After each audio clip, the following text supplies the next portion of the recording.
Bienvenue dans votre rubrique Focus sur Radio Mayuri. Notre invité est Lucas Henrion, consultant sur les solutions digitales. Bonjour. Bonjour. Merci d'avoir accepté notre invitation. Avec vous, nous allons parler de votre parcours en tant que jeune Guyanais et également de votre parcours universitaire, mais aussi votre parcours professionnel, puisque aujourd'hui vous êtes entrepreneur, chef d'entreprise et vous intervenez particulièrement dans l'IA, mais on aura largement le temps de revenir sur ce qui va certainement être au cœur de la vie de beaucoup de gens, dont nos vies. Alors, premièrement, est-ce que vous pouvez nous parler un petit peu de votre parcours scolaire en Guyane avant d'être parti hors de nos territoires? Ah oui, ça remonte. Alors, j'ai fait une terminale L, donc à l'époque la filière littéraire à l'externat Saint-Joseph, que j'avais commencé à Léon Gontran Damas. Et après avoir fait finaliser donc mon bac, j'ai choisi de me diriger vers des études juridiques, donc en droit à Toulouse. Donc arrivé à Toulouse, donc j'ai fait une licence en droit privé. Après avoir fait du droit privé, je me suis plus ou moins politisé. Donc je me suis intéressé à la chose parlementaire. J'ai travaillé notamment en stage avec le sénateur Antoine Karam à l'époque, où on a pu travailler justement sur différentes questions législatives qui sont, contrairement à ce que l'on pense, très liées plus au droit privé qu'au droit public. Et après cela, donc j'ai souhaité faire un master 1 en sciences politiques, donc à Toulouse, à UT1 Capitole, donc accès très sécuritaire. Donc j'ai validé ce master 1, mais j'ai souhaité quand même refaire un autre master 1, cette fois un peu plus politique, un peu plus lié au lobbying, à l'action publique, donc un M1 en action publique, cette fois à Paris 12. Et à l'issue de ce master 1, donc j'ai fait un master 2, un double master 2 plus précisément, donc toujours en action publique à Paris 12 et en études politiques européennes comparées en Roumanie, à Cluj-Napoca. Depuis quand êtes-vous revenu en Guyane? Je suis revenu en 2021 et depuis, enfin je le faisais déjà un peu en hexagone, donc depuis 2019-2018, j'ai mon activité entrepreneuriale, donc j'ai commencé à travailler pour des chefs d'entreprise en Guyane, donc avec les problématiques des Guyanais qui ne sont pas du tout les mêmes qu'en hexagone, que ce soit sur les aspects marketing, que ce soit productivité, d'IA, de solutions digitales justement pensées pour les entrepreneurs guyanais. C'est pas du tout les mêmes marchés, donc il a fallu s'adapter. Il y a eu un petit temps d'adaptation et aujourd'hui donc j'ai pris le coche de l'IA pour permettre aux entreprises au quotidien de pouvoir gagner du temps, que ce soit dans les actions répétitives, et ça bénéficie autant aux employeurs qu'aux employés. Alors vous avez fait le choix de vous lancer dans l'entrepreneuriat alors que vous auriez très bien pu intégrer la fonction publique. Alors tout à fait, cependant pour moi, et on l'a vu dans notre formation et dans notre promotion, d'ailleurs je suis toujours en contact avec mes anciens camarades d'Hexagone, ça a été vraiment divisé en deux. Il y a ceux qui sont partis dans la fonction publique, il y a ceux qui ont cherché dans le privé, et il y a une partie qui, dans le privé, a cherché à faire de l'entrepreneuriat justement pour élargir le champ des possibles, pour pouvoir justement appliquer ce qu'on avait appris d'une façon plus spécifique. Par exemple, aujourd'hui, je ne suis pas forcément issu du milieu du marketing et de la communication, mais j'en fais au quotidien. Et c'est tout mon bagage en fait en sciences sociales qu'on a appris en sciences politiques qui me permet d'avoir une approche qui est complètement différente de mes concurrents aujourd'hui. Et c'est assez cocasse parce qu'aujourd'hui, quand on parle du marketing, quand je suis rentré dans les détails, aujourd'hui on dit que c'est la fin du outbound marketing. Donc le outbound marketing, c'est quand vous appelez, quand vous faites du porte-à-porte et autres pour le inbound marketing. Le inbound marketing, en fait, donc là où on fait de la création de contenu pour attirer le client, pour écrire pour votre futur client, ça emprunte beaucoup des sciences sociales. Donc aujourd'hui c'est revenu au goût du jour. Les marketeurs se calent justement sur les sciences sociales et donc je suis fier aujourd'hui de pouvoir mêler tout mon background politique et de sciences sociales justement dans le marketing et dans mes actions au quotidien. Et c'est assez atypique puisque quand j'échange avec justement une clientèle guyanaise, on voit que c'est pas forcément des choses qui ont été prises en compte. On a des habitudes, on n'a pas la volonté de casser en fait les codes qui ont déjà été inscrits. On s'intéresse pas beaucoup aux clients, donc moi j'essaie vraiment d'inverser cette tendance-là. Et en rencontrant en fait ces personnes-là, bon, il y a un double besoin, il y a celui en marketing et comme toute société, je pense que les chefs d'entreprise vont se reconnaître là-dedans. Il y a aussi des problèmes en interne, que ce soit en productivité, productivité, que ce soit en digitalisation des différents process. On parle de digitalisation des entreprises depuis des années. Et aujourd'hui, en fait, on ne peut pas dire non à l'IA, on ne peut pas dire non aux automatisations mélangées à l'IA qui permettent de gagner essentiellement, enfin beaucoup de temps. Je vous donne juste un exemple. Aujourd'hui, il est possible d'automatiser sa gestion de mail pour faire en sorte de trier automatiquement ce qui est note, ce qui est to do, ce qui est connaissance à extraire de newsletter par exemple, en un seul clic et de façon automatisée. Les veilles aussi législatives, on n'est pas très bon d'ailleurs en Guyane sur la partie veille, mais il est possible avec l'IA aujourd'hui d'automatiser tout ce qui est veille, de pouvoir le proposer de façon synthétique pour les dirigeants qui ont besoin d'avoir des données très rapidement. Donc je pense que c'est un carrefour en fait à prendre. Et aujourd'hui, je sens quand même qu'il y a un besoin, que les mentalités ont beaucoup changé et que le besoin se situe ici. Donc j'interviens vraiment pour résumer, que ce soit sur la partie marketing, dans le développement commercial de part de marché et en interne sur la partie productivité et tout simplement faire en sorte de faire gagner du temps et aux employeurs et aux employés. Au stade où l'on en est, beaucoup d'entreprises en Guyane ne sont pas équipées en pages sur les réseaux sociaux, ne sont pas présentes sur les réseaux sociaux parce que ça nécessite des moyens humains que beaucoup n'ont pas parce que ce sont des petites entreprises. Le fait de leur parler de l'IA, est-ce que vous ne brûlez pas un peu les étapes ? Non, justement, puisqu'on se rend compte, et je me suis pris un peu cette claque-là, en toute honnêteté, quand je suis rentré en Guyane, c'est que on se dit tous qu'une société qui n'a pas de site internet, on doit la prospecter pour lui vendre un site internet. Mais j'ai rencontré beaucoup de chefs d'entreprise où j'ai essayé de leur vendre des sites internet et ils m'ont dit très clairement: aujourd'hui, je refuse des clients. Pourquoi j'aurais besoin d'un site internet?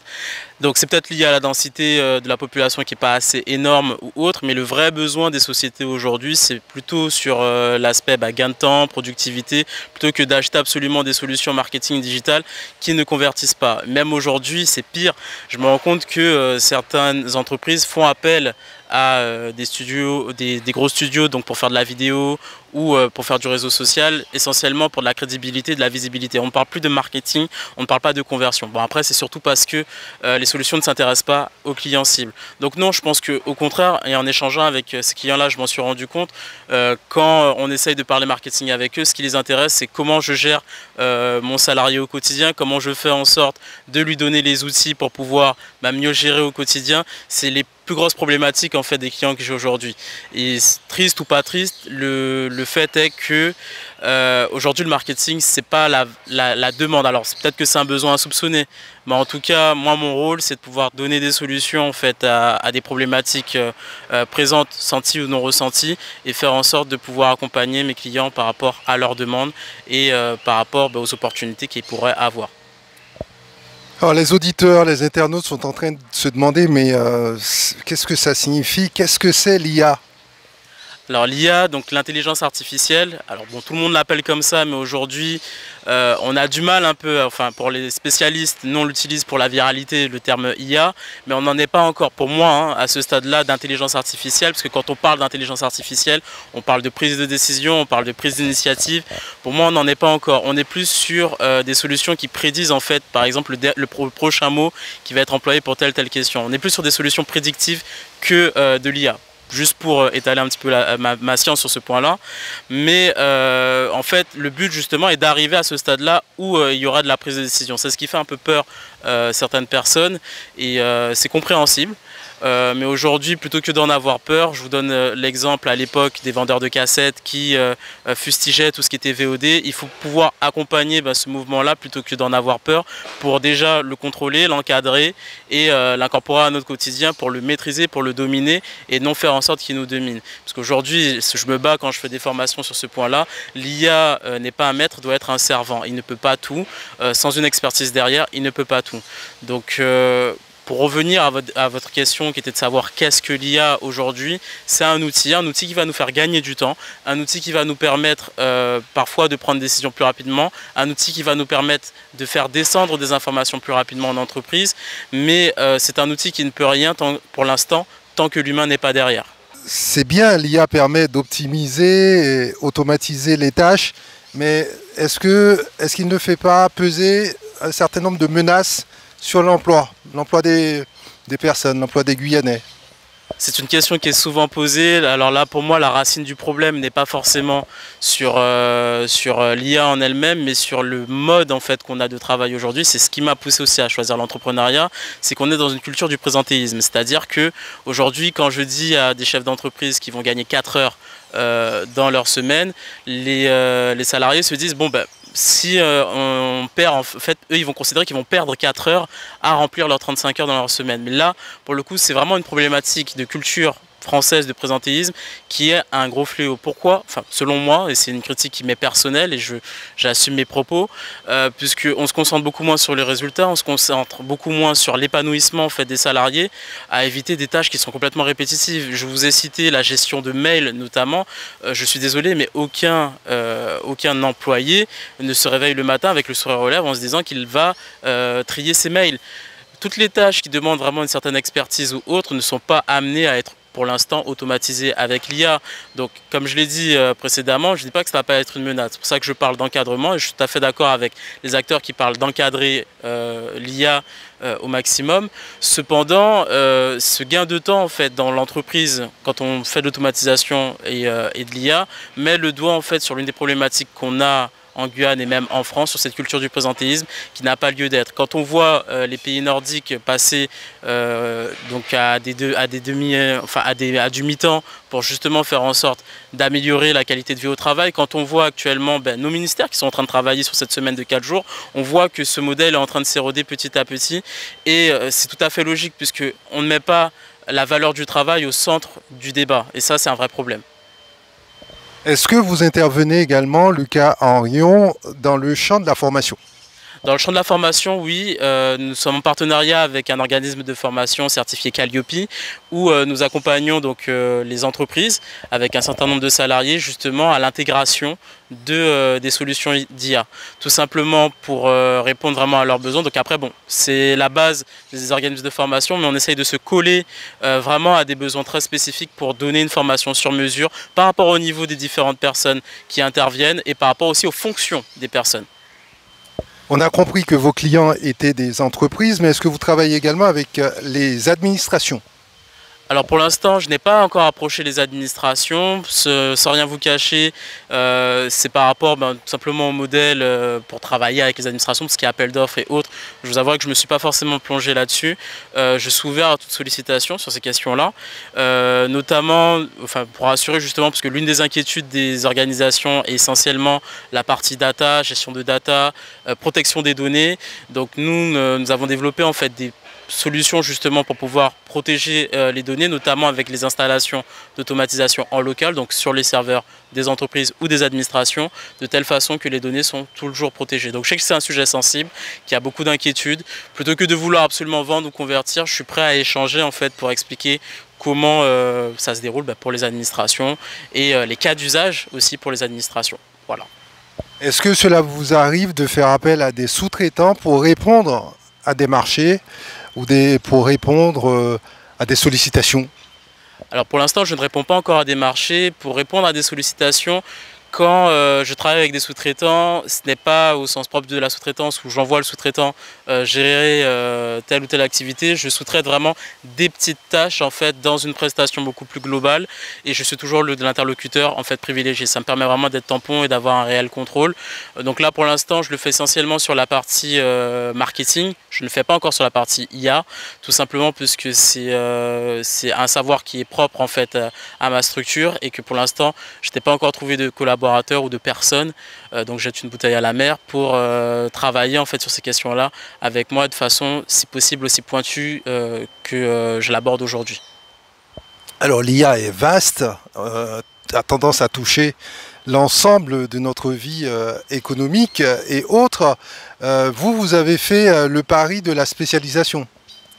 J'ai fait le pari de la spécialisation malgré moi, puisque comme tout chef d'entreprise, et je pense que beaucoup vont s'identifier à cela, j'ai mon catalogue avec tout ce que je sais faire, que ce soit en marketing, en IA, en automatisation, en no-code.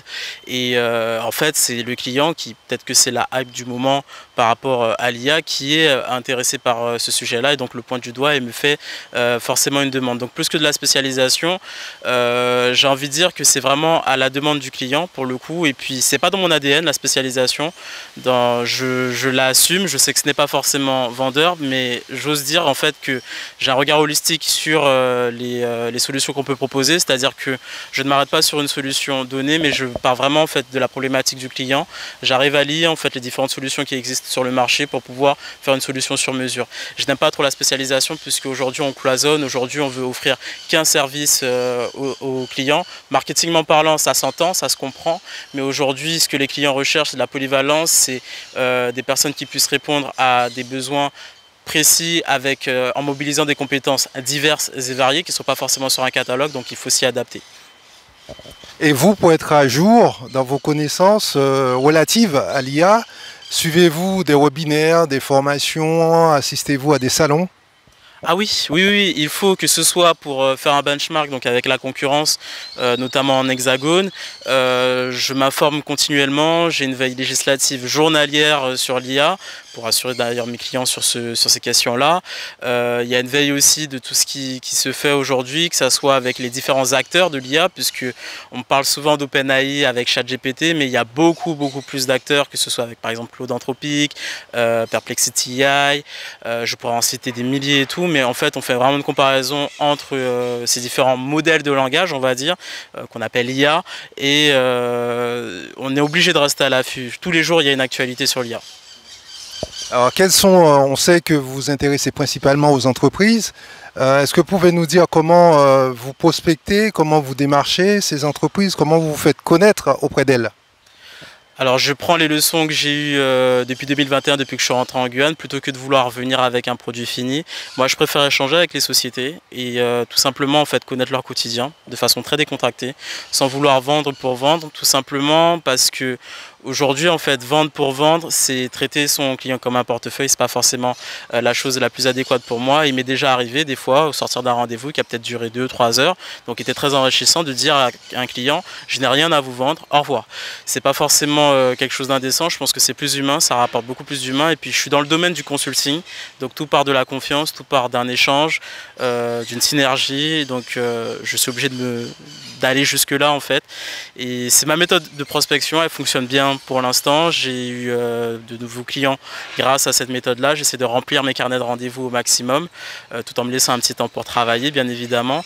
Mais pour l'instant, ça fonctionne. Les gens aiment bien cette approche-là. C'est une approche pour moi qui est plus franche, qui est plus honnête, qui est plus transparente. On n'arrive pas le devis à la main, voir un client. On a vraiment un vrai échange. Puisque toutes les sociétés sont différentes, elles ont des histoires différentes, elles ont des problématiques différentes mais souvent communes en Guyane, c'est souvent les mêmes problématiques qui reviennent, donc voilà. Vous parlez de rendez-vous, ça suppose qu'on s'est appelé avant, qu'on se connaît déjà, mais quand c'est pas le cas, quand il faut franchir faire le premier pas, est-ce que vous toquez aux portes, est-ce que vous appelez par téléphone? Alors je reviens sur l'aspect marketing et je me bats beaucoup avec des clients qui se lancent en auto-entrepreneur par exemple. Alors disant la première, plutôt que d'essayer de faire du porte-à-porte, la première chose à faire c'est prendre son portable, regarder tous ses contacts et bien heureusement ou malheureusement en Guyane c'est très petit. Donc vous avez toujours un contact qui connaît un autre contact et actuellement même si je prospecte sur LinkedIn et que ça me rapporte du résultat, j'ai toujours pas fini de faire toute ma liste de contacts au niveau de mon téléphone portable. Donc c'est mon premier conseil et c'est ce que j'applique au quotidien. Et 8 fois sur 10, quand il s'agit des contacts au téléphone, j'ai un rendez-vous. C'est beaucoup plus facile, c'est beaucoup plus convivial, c'est beaucoup plus humain, c'est moins matrixé et on a moins à adapter le discours, à le travailler, puisque les choses sont beaucoup plus fluides. Voilà. Alors vous avez fait le choix de rentrer en Guyane, ce qu'on appelle le retour au pays. Quelles ont été vos motivations? Sont-elles familiales ou uniquement professionnelles? Ou peut-être également la volonté de se retrouver dans un cadre qui vous est plus agréable? C'est une question familiale, c'est une question aussi d'opportunité. C'est assez paradoxal quand je dis ça, parce que quand je parle d'opportunité, je veux dire que c'est très difficile en Guyane de percer les différents marchés pour certaines raisons qui sont propres à la Guyane. J'en ai parlé au tout début. Il est plus difficile de vendre un site internet en Guyane qu'en Hexagone, c'est pas seulement parce que les gens ne sont pas intéressés par la digitalisation, parce qu'il n'y a pas un besoin. Et en fait, c'est ce foisonnement en fait, d'opportunités justement et de difficultés à percer le marché fait en sorte que quand on arrive à trouver la solution pour aborder son marché, qu'on puisse vraiment se développer. Et puis tout simplement, c'est par amour pour le pays. Moi, j'ai toujours voulu rentrer. Le Covid m'a fait faire une année de plus en Hexagone.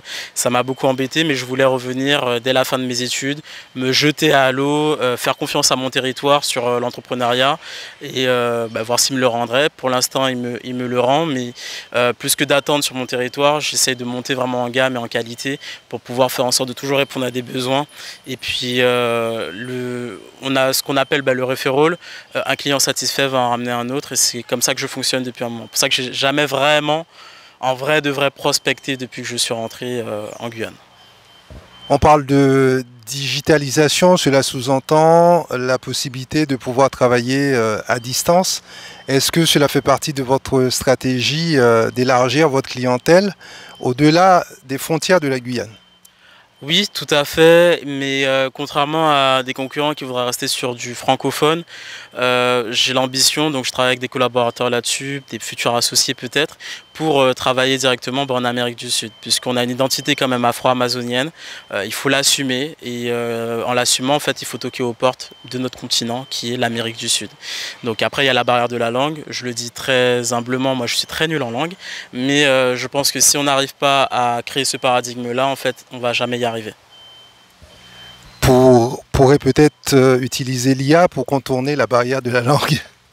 On pourrait certes, mais j'aime à dire, c'est assez paradoxal vu que j'utilise l'IA, pour ça que je suis prêt à échanger avec les gens pour qu'on voit vraiment la vision que j'ai de l'IA, mais je pense qu'il faut garder beaucoup d'humain. Par exemple, aujourd'hui, je refuse, je travaille avec des jeunes qui utilisent l'IA à tort et à travers pour m'envoyer des mails ou ce genre de choses-là. Je ne réponds à aucun mail qui a été généré avec l'IA, puisque pour moi, il faut quand même garder de la communication, il faut quand même garder de l'échange, ou à minima de la personnalisation et juste un soutien de l'IA dans la rédaction de ces messages.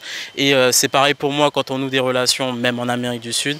S'il y a des questions de traduction, je pense que j'irai à l'ancienne méthode, je ferai l'effort d'apprendre différentes langues, mais je ne pourrais pas mettre l'IA entre moi et un futur partenaire en Amérique du Sud. C'est pas pensable pour moi. Ce sera ma dernière question. Comment peut-on utiliser l'IA pour économiser 4 heures de son temps sur l'envoi de ses mails et sa newsletter, etc.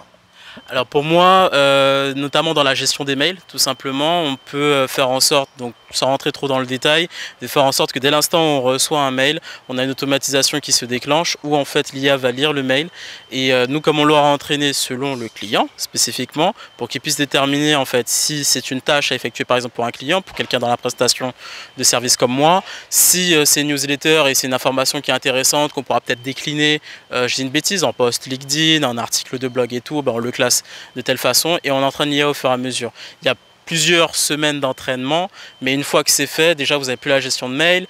Il y a par exemple aussi, ça c'est celle qui est le plus demandée en Guyane actuellement, la prise de notes automatisée. D'ailleurs j'alerte certains chefs d'entreprise qui m'ont montré des solutions déjà toutes faites, qui ne sont pas forcément claires en termes de RGPD et de données. Nous on utilise vraiment des solutions qui permettent vraiment non seulement de stocker les différents audios et retranscriptions audio des conférences ou des réunions dans un Google Drive sécurisé avec une retranscription complètement détachée. On peut, en plus de retranscrire, dégager des engagements. Donc ça soulage vraiment les stagiaires. J'ai déjà été dans ce cas-là qui font des prises de notes de très très longues réunions. Donc ça fait gagner du temps et essentiellement. Par rapport aux différents cœurs de métier, donc on trouve des applications diverses et variées. Moi par exemple aujourd'hui, pendant que je suis en train de vous parler, j'ai des articles de blog qui se rédigent en automatique. Donc bien évidemment je vais retravailler humainement dessus, mais la trame, le choix des sujets par rapport à des trends, donc des actualités ou autres est fait automatiquement de telle façon que je n'ai plus qu'à faire la finition de mes articles et une personnalisation pour en faire quelque chose d'intéressant. Et puis après, malheureusement, ça c'est l'un des biais avec l'IA, c'est qu'il n'apporte pas de valeur, on va dire, dans la partie générative, donc il ne fait pas de prise de position ou autre, donc j'ai juste ça à rajouter, mais c'est un gain de temps énorme, puisque avant, pour rédiger un article qui avait beaucoup de valeur, qui plaisait à Google, par exemple pour du référencement naturel, je pouvais passer 3-4 heures. Aujourd'hui, je passe 1 heure, grand maximum à réviser en fait toute la data qui a été faite, parce que vous avez la phase de recherche, tout ça et tout, tout est fait par l'IA. Quelle est votre actualité? Quels sont vos projets? Alors actuellement, mon projet, c'est de me développer un peu plus donc, sur la partie IA, de trouver en fait des nouveaux cas d'usage. Donc c'est pour ça que sans vouloir vendre absolument, j'essaie de prendre un maximum de rendez-vous avec différentes personnalités ou différentes personnes donc, qui sont engagées professionnellement dans leur société, dans leur structure, pour échanger avec eux sur d'éventuels usages. Par exemple, j'ai pu échanger avec une chef d'entreprise et on est en train de préparer en fait l'une des plus grosses automatisations, je pense qui va plaire beaucoup en Guyane, qui est une automatisation pour la réponse aux appels d'offres, tout simplement. Donc connecté avec l'API du gouvernement et autres, donc on est en train de travailler là-dessus, de faire du testing. Les premiers tests sont plutôt concluants, donc on voudrait faire un développement massif donc d'ici juin. Donc là, c'est vraiment en fait chercher des cas d'usage les plus spécifiques qui répondent à des besoins. On ne va pas réinventer l'eau chaude, tout simplement. C'est vraiment faire en sorte de répondre à un besoin. Voilà. Lucas Henrion, merci. Je vous en prie et merci à vos auditeurs d'être restés jusqu'à la fin et à très bientôt.